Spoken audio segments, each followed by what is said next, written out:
Hi, welcome to our Zoom group. My name's Wanda. I'm going to channel. That means I allow love energy to pass through me. It turns into vibration in my throat, and then they will have a conversation with the people that are gathered here. So if you enjoy the videos, there's a whole bunch on here, lots of different kinds. Subscribe on the YouTube channel, or if you're on the Messages of Love from Beyond Facebook page, welcome. So I will just say goodbye for now, and I'll check back in later. Okay, Jessica.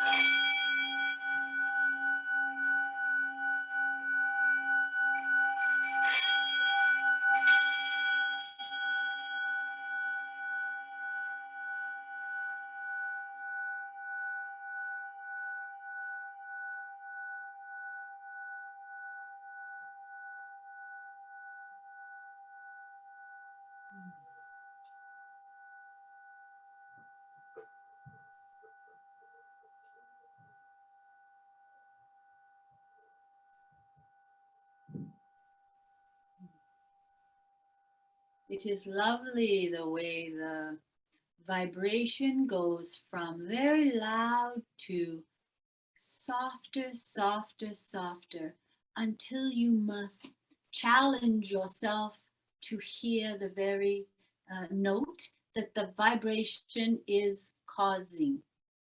The importance for this vibration turning into note is because it is duplicating the transition, the vibration that is passing through the voice of the host. And it appears as if it is a voice, much like the note is given through the vibration. So the vibration is the important part, not the result. And the reason the vibration is important is for you to become students of vibration, you might say, therefore students of energy. Vibration is what energy looks like and feels like to humans. Energy's around you all of the time, but you don't notice it until the trees move in the wind, which is energy, the end result, the wind. The vibration, the end result, the note. The energy, love energy passing through the host results in the voice. Now, as you become more attuned to these notes, you yourself will start to move through the world in a different way. You yourself will change your personal vibration within your body, but as you move through the world, you'll start to notice the vibration of other humans and things, particularly things that are made of your earth. They also have a vibration, but you can't hear it or feel it until you focus on it or allow it to become part of you. This is learning for you. This is so you become more and more of your energetic self. And that is the humans that are gathered at this energetic exchange. They wish to be more and more energy. Now, why? Why become more energy? Why the interest in this? Just to see if it's possible is partly the reason, because you understand your physical being very well, but you want to know what else there is. You want to know if your human body, it contains energy. If others contain energy, are they different than you? Are they the same as you? Does the tree have energy? Is it the same as me? Is it different than me? So it's a whole new level of understanding the world that you move through, the world that you exist in. So it's very important to start at the very beginning, and the easiest thing is the notes, because it's very appealing to you. It's beautiful. So you automatically are pleased with the results. Sometimes when the tree is moving and the leaves or branch falls off and hits you in the head, perhaps you won't be happy with the result. So the beginning studies are with this note, this beautiful note. Now, and moving beyond that is the voice that comes from the vibration in the throat of the host, because this is also unbelievable to many. Just as if do the trees have energy or not, unbelievable to many. So what you are wishing to be is challenged, expanded. You wish to know more than what you knew before. You want to grow more, and the only really place for you to grow is energetically. You've mastered the mind, but now the energetic self you've not mastered. So now this is your field of interest. What can I do with energy? Is energy around me all of the time? Am I able to play with it? Am I able to connect with others who are here? Am I able to connect with others who are not here physically? Just how far can I go energetically? And of course, may I allow energy to pass through me for others to heal with? Of course, that's a primary interest. So that is why you have come together. That's why this note is important. And that's why the vibration in the throat of the host is important to notice. Because someday there are many here, not exactly here, but a little bit further out, who will be doing the exact same thing. So first they see it's possible, then they're open to it, and then it happens. Now, that is the beginning of our energetic exchange at this time. What will we be discussing at this time?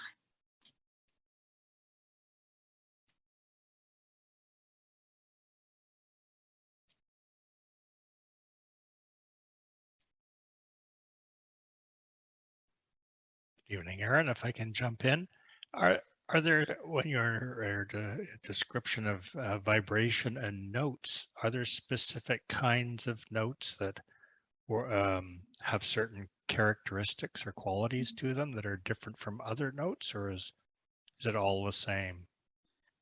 It is different for other, let us see. The human physiology of humans are able to hear higher and lower pitches and notes. So it is depending on the human that is listening to the notes to see what is most appealing to them. But the point is that energy turns into notes. It turns into vibration, which turns into notes. This is truly the exercise, not what number reaches the most number of people or what's pleasing to most. The idea that energy, which is really just air, it's right in front of your face, can turn into a pleasing note.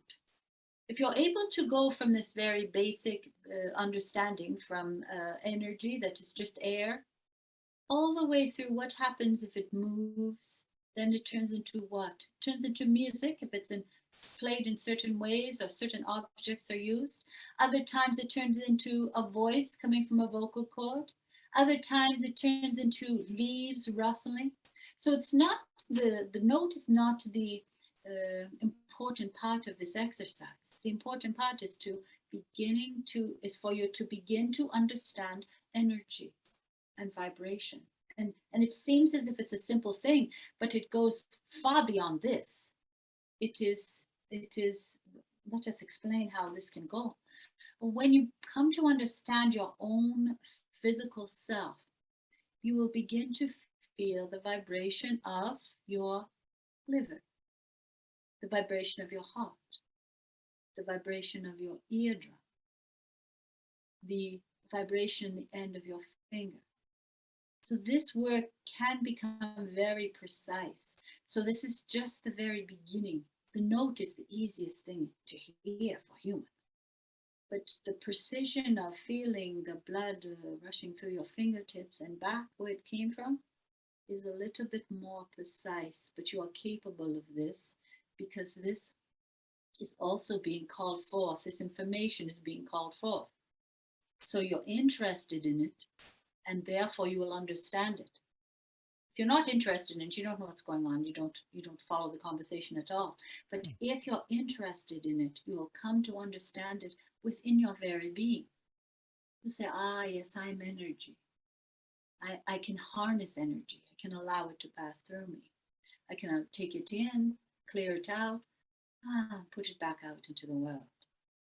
There are many, many uses of this energy. So the notes is just a very easy one for humans to notice, but it's very attention getting. It focuses your attention on it, and it removes you from the world of man and your business and all of this, and takes you out into another place. So it brings you to a place of openness, a place of love, a place of oneness with others. So you come out of yourself and you're suddenly focused on the note. Then you're available for the interaction, the exchange that is here. Not just you specifically, but to everyone that hears the note. It clarifies and brings them forth to another dimension of themselves. So they're able to leave their busy lives for a few moments and come into the note, which is the love energy. Okay. I can understand the note being kind of a catalyst for focusing the mind and making that mental shift. I was just thinking as you were talking, I saw somebody, a recording of somebody doing healing using sound, and they used the electroconductivity of the body as a way of finding what that person's harmonic resonance, let's say, that perfect note is for that person. And they could graph it physically, they could graph it on a computer screen to see exactly what that frequency should be for that person to provide optimal healing. So in that way, there's a specific benefit by a specific frequency versus just playing any note for the body to hear. So you're speaking of something very specific. You are speaking of a human asking another to help them heal themselves. Mm-hmm. So this is a different scenario. This is when a human asks another, can you heal me? They are giving their power to the other human as if the other human being has the power to heal them. If the healer is in a certain alignment, they will say, well, I will stand here while you heal yourself. I will be a mirror for you if you like. And that's fine, I can do that. There are other healers who think that they actually are the healer, which is incorrect, really. For all humans heal themselves when they are ready and willing and able, perhaps given a little support or encouragement to do so. So what you are speaking of in a very specific term is not specific. It depends on the healer that is being called forth. So you cannot say all of the healers know this. Now, all of the humans know it though. So when a human says to you, play me a note, I'll tell you which one I like the best, they will know when they are also themselves in alignment, in connection. If not, they'll just say, oh, that's good, or that one, oh, I don't know, I don't really at all. I'll pretend that I know. So there are many different situations being called into play here for this, with this story. But all humans know how to heal themselves when they are able to believe they are worthy of healing and are able to go to whatever terrible thing they think they've done and look at it and say, oh, you're not so terrible after all, and look at it, give it some love, and it heals itself, then the human will be open and able to heal itself. But the person showing up must be in a certain state of receiving love energy, or there's really a falseness going on. So this is a very in-depth discussion because it really depends on the healers and those being healed. And certainly no rule can be used for all. Do you understand what we mean? Mm-hmm. No, that's a wonderful explanation. Thank you. Yes. Do you wish to speak of anything else? No, I'll give others an opportunity. That's great. Thank you very much. Let us do namaste. Very good. Namaste. Namaste.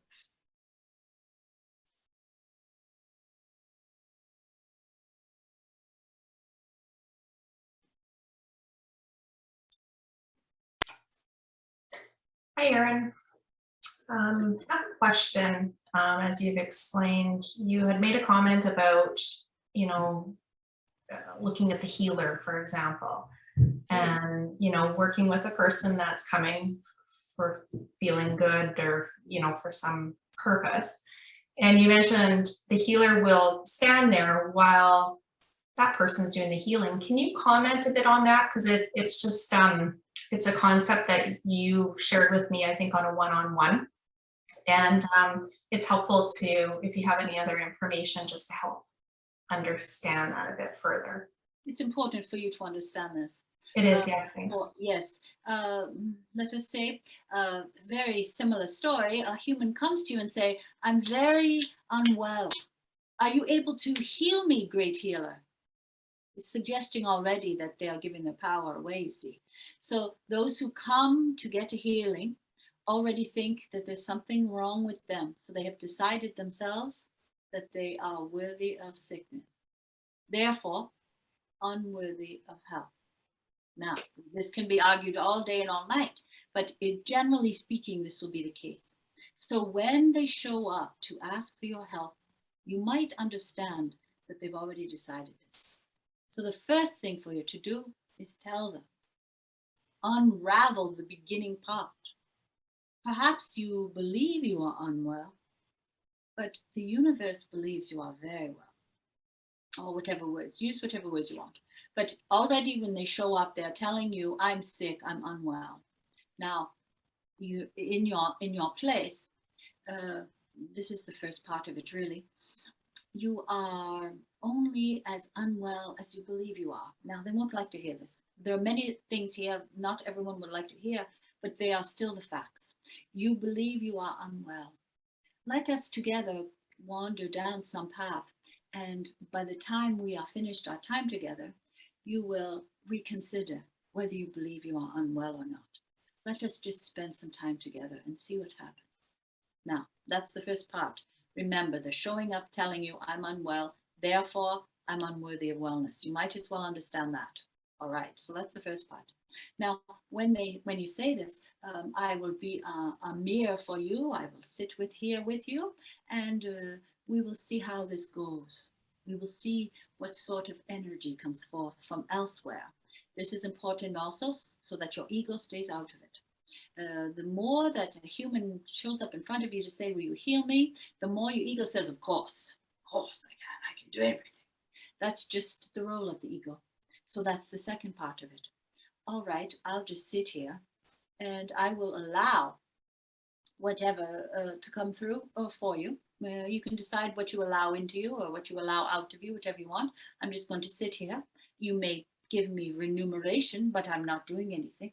You don't have to tell them that part, but you can sit there and sit there. Now, you sit there. Now, they have acknowledged they are unwell by showing up there.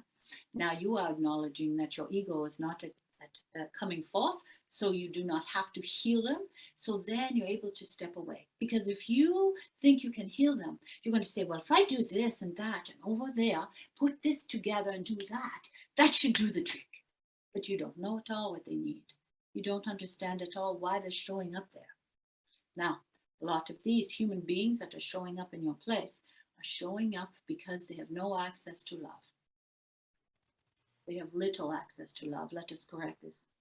So they might be showing up saying, I'm not so great of a human being. I'm not going to tell you all the things I've done wrong, but I'm not very good. And your place is to allow love energy to pass through you, through them, or to them. It's up to them whether they allow it through them or not. But your place is to allow the love energy to pass through you. And as far as you can take it, you cannot make another human being accept what you have to offer. It's totally up to them. So they may leave in the exact same situation or worse than when they came in the door by rejecting a certain love energy or something. So now you're sitting, you have no ego attached. Now you may really step out of your mind and watch the butterflies and the snow falling down, smell some flowers if you want. The more you are able to fixate on something precise that is not of the situation present, the more you will leave yourself and allow yourself to be used. So the more you are able to visualize the beautiful colors and their wings are fluttering in such a way, is it iridescent? What's going on with the butterflies? The more you get into it, the better. So there you are, you're gone. So the human being is there. Now, as you sit and allow the healing energy to pass through you, if they decide to allow it into them, they will have a sad reaction. They will be full of emotion. Something will pass through them because it is a healing energy that is passing through you to them. Healing energy means There's something deficient deep down inside, or not really, they believe is deficient within them. That's what's calling for the energy, not you. So they are calling for the energy from the universe to get to them somehow, whatever way they can find a way. You are often the way. You are just a channel, such as the host is. So they've called you out to allow energy to pass through you. Now, when it passes through you to them, they want to be healed. They're not coming to heal their finger like they say they are. They're coming to feel the broken part of them that's deep within, the unworthy part of them. Now, this is a big deal. This is a big thing for many humans. Again, it's not your place to be a psychiatrist for them. That's not your role. Your role is to allow love energy to pass through you. Go to them. They will decide what to do with it. Whether they cry, whether they heal, whether they reject it, whether they say it's stupid, whatever, that's their part. But remember, they also called it. They call the energy forth. That's why they're showing up in front of your face. And you're the easiest thing the universe could find. So they're calling it. It has nothing to do with you. They're calling out for healing from the universe. But many humans need another human who looks like them to allow the energy to pass through. They believe it more. If they're sitting home calling out to the universe for healing, they think they are off their rocker. They can't. Many human beings just can't sit home and call out to the universe for healing. They want to see a human face. And that's your role. Now, when the thing is complete, the thing is complete. Sometimes they're going to cry and say, oh, you're so wonderful. You're the best thing ever. You're not. You're a channel. Oh, you're the worst thing ever. No, you're not. You're a channel. You've done nothing at all for me. Maybe so, but you are a channel. All results are the same response by you. I was just channeling love. I'm just channeling love. That's what I do. I'm a love channeler. That's what I do. That's what I do. So they're not calling you forth for your magical, the brain information. They're calling you because they know there's something about you. There's something about you that allows energy to pass through you to them. And they often can't get it themselves directly. What do you think of this? Yeah. Helps, or like just to be able to hear it explained. It's interesting because I think it's moving away from that ego base, because people want answers. People want to know what's happening with them, and so I'm not, yeah. And when they ask, remember, they're not talking to you. They look like they're talking to you because you're the human representing the universe. They're talking to the universe. What is wrong with me? Why do I feel incomplete? Why can't I hold relationships with other human beings? They're not talking to you. How would you know the answer to these questions? You can't. They're talking through you to something higher. And you're being the channel. So all you have to do is smile at them, really. Look nice and pleasant. They will get the kindness through you, for you present in that way. You present as a kind human being. And perhaps they haven't seen kindness all day. Perhaps they haven't seen it for a long time in their life. Perhaps they're looking for some kindness. Kindness is the face of the universe of love because it's gentle, it's forgiving, it's loving, it's non-conditional. So it doesn't matter to you why their inner hatred will say, looks like a sore hand. You don't have to know the connection because they know it. So you don't have to know all things. But because of who you are and who you wish to be, you will continually show up in front of them because it's what you have been called to do. Now you've opened the door to this. You say, I want to be open to this, and here it is. Now the door is open. So you're showing up. All you need to do is remember to step aside and allow the energy to pass through. Great, thank you. Let us do namaste. Namaste. Namaste.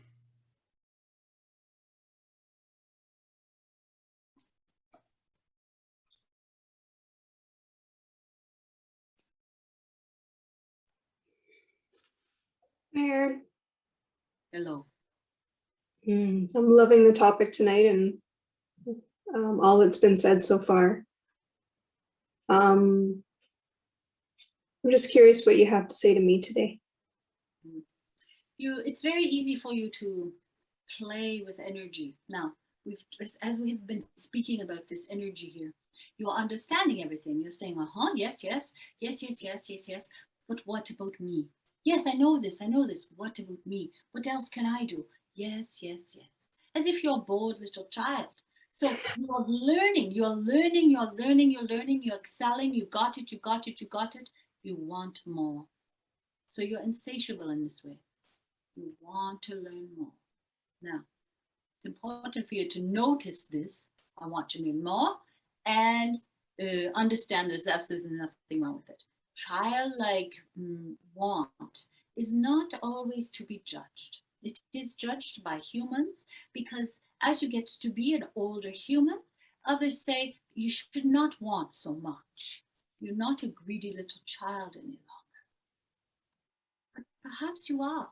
Perhaps you always will be.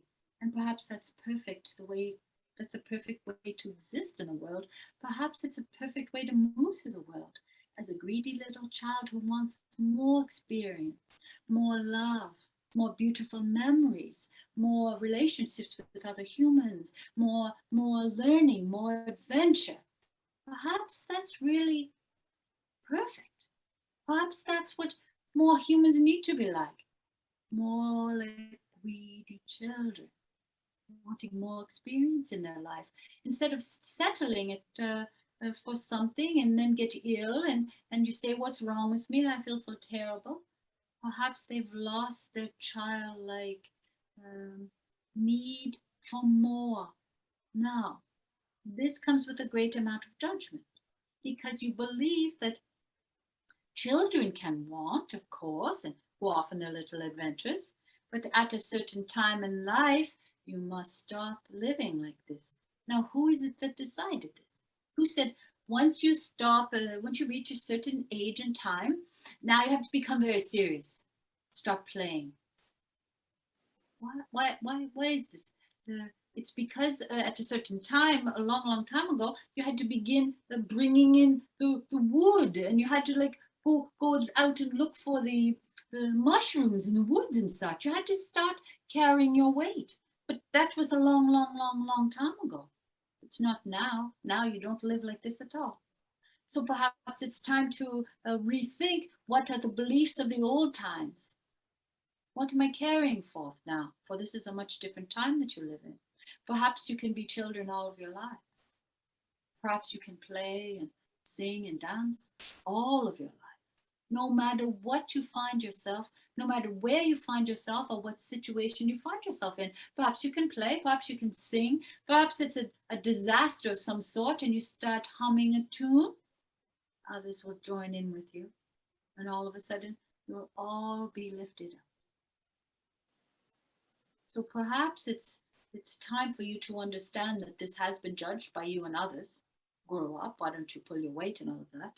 But perhaps you can say, well, I used to believe that. But really now I think I don't any longer. I think I've changed my mind. Now I'm going to have as much fun as I can and go on some adventures. That's what I'm going to do. I'm going to become a pirate. I'm going to become a sailor, perhaps. I don't know. Princess, or I might climb a mountain. I don't really know. But that's the way I'm going to live now.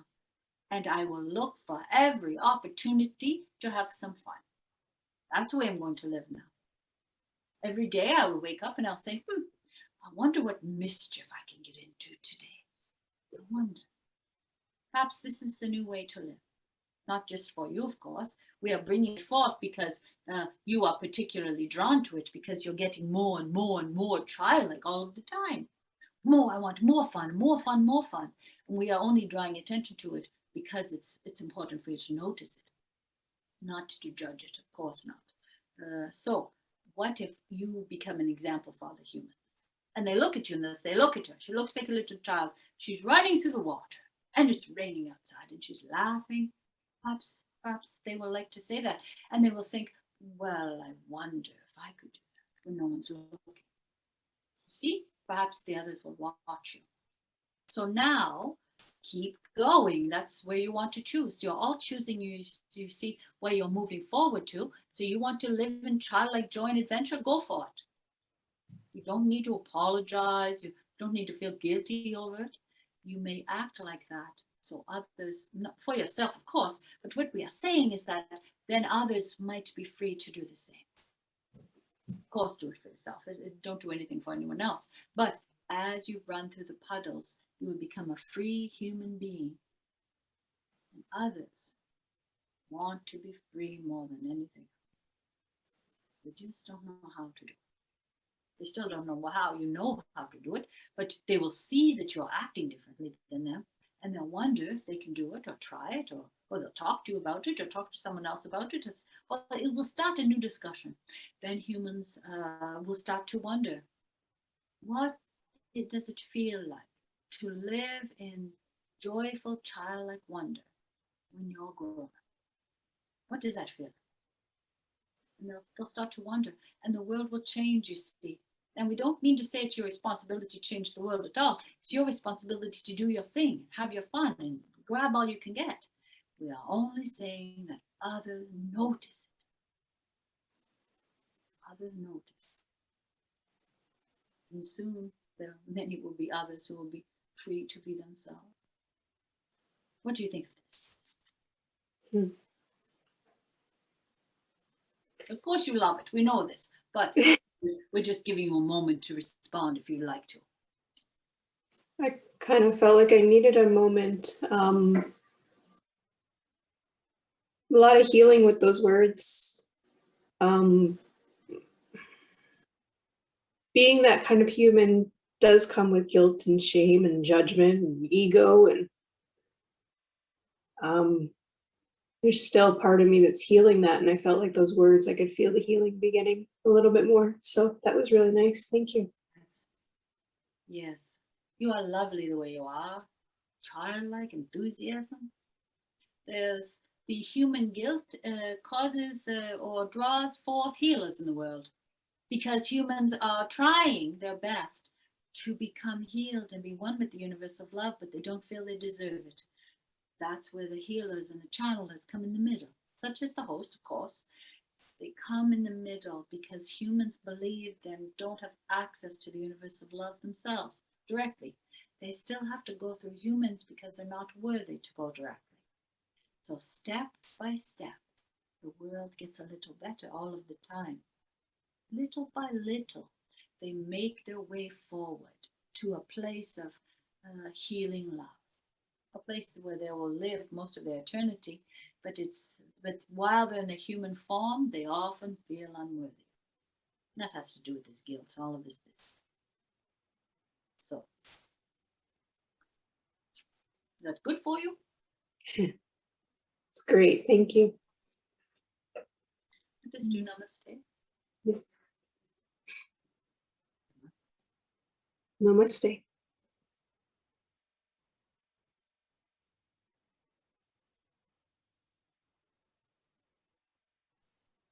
Aaron, if I can circle back on some of those comments, just rattling around what you're saying there. So you made the comment that that illness or sickness comes from the feeling of unworthiness, and that's needing to get over that. So how do we, I guess I'm thinking like consciously, I don't feel I'm unworthy of anything. Maybe I have a subconscious aspect of that to myself, but I still have ailments and physical ailments. I just put down to the process of aging. So how do we discriminate or discern between what are things we can heal by changing our mental outlook maybe, or we're trying to, I'm not sure how we get out of that. If we've got this belief of unworthiness, how we change that in order to access that healing then.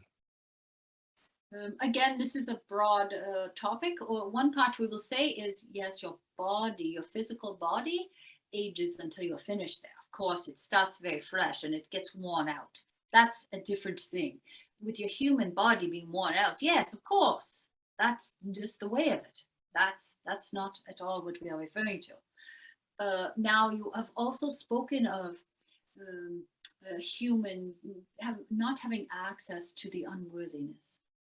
What we have said is when humans call out for help, they're sending a double message. They're calling out for help, but they're saying, don't give it to me, I'm not worthy. I want it, I can't have it. I want it, I can't have it, I don't deserve it. So this is creating a certain confusion, you see. So you're sending out, asking for help, but you don't really think you can have it. And this is why we say that there are many, many channelers, healers, whatever you want, because they're calling out because there's a part of many humans, we're not talking about all of them, but the ones that we're referring to here know they have access to something else. Otherwise, they don't call out to the universe. They go within. I'm sick. I deserve to be sick. When they don't believe it, they're calling out. Now, what makes a human being call outward to anything? Whatever they're calling out to, what makes them do it? They believe there's something else bigger and out there, or they don't call out at all. So that's the first part. They're calling out. Now, the second part, when they say, oh, I'm not really worthy of it, I don't think I can get it, that's where the mediums and the channelers come in. They say, okay, well, I'll take a little bit from there. I can't get all of it, although I know that I can ask for it. So my mediocre acceptance will be, I'll take it here. So now they're getting half healings, which is more than they could ever get on their own. So that's perfect. There's nothing wrong with this at all.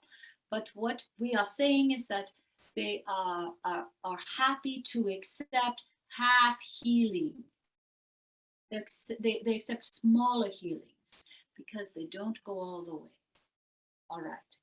So they will get small healings and they're happy with that. They're more than happy. They're excited. They can't believe it. How did I get that? So as the worthiness grows, if they ever uncover it, their need for their acceptance of healing grows too. So now when the same person shows up at the same healer with a more love within them and more knowing that they can receive more, all of a sudden they receive more. Same healer, nothing's changed. And yet all of a sudden they get a bigger healing. Why is that?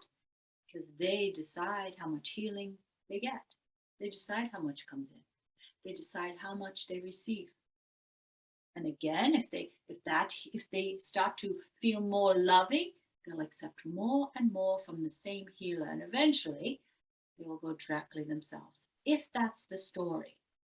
There's so many different stories here. All right. So many will take a little. They'll be very grateful for it. But always note this.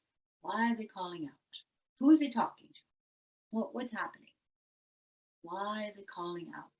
So this is the precision work of this work.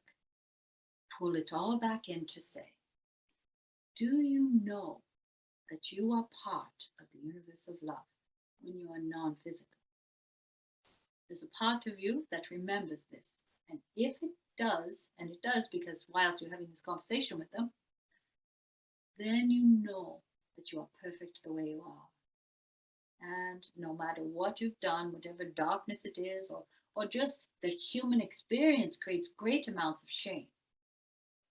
When you have access to that love, you can allow the love energy to pass into you and pass out of you, and you'll be healed because you'll remember there's nothing wrong with you. There's nothing wrong with any of you if you remember it. If you forget it, then there's something wrong with you, and you'll decide which thing, which time, what day, whatever. So this is a bit of a complicated answer to a complicated situation because it cannot be generalized to large groups of humans. It's up to the one that shows up for the healing. Is that understandable? Yep, that's very understandable. Yeah, I guess I'm understanding the mechanism of it clearly. I just don't understand the logic of it, I guess, is if we're all essentially perfect human beings as we are, perfect in the moment, then what is the need for that sickness or having that circumstance? Indeed, that is the human dilemma. Why shame? Why the shame of who you are when you're all the same? When you're all just humans getting your way through there. Why the shame attached to it? That's a very large discussion to have. It's part of the human experience, though. I got. All right. Thank you. Now.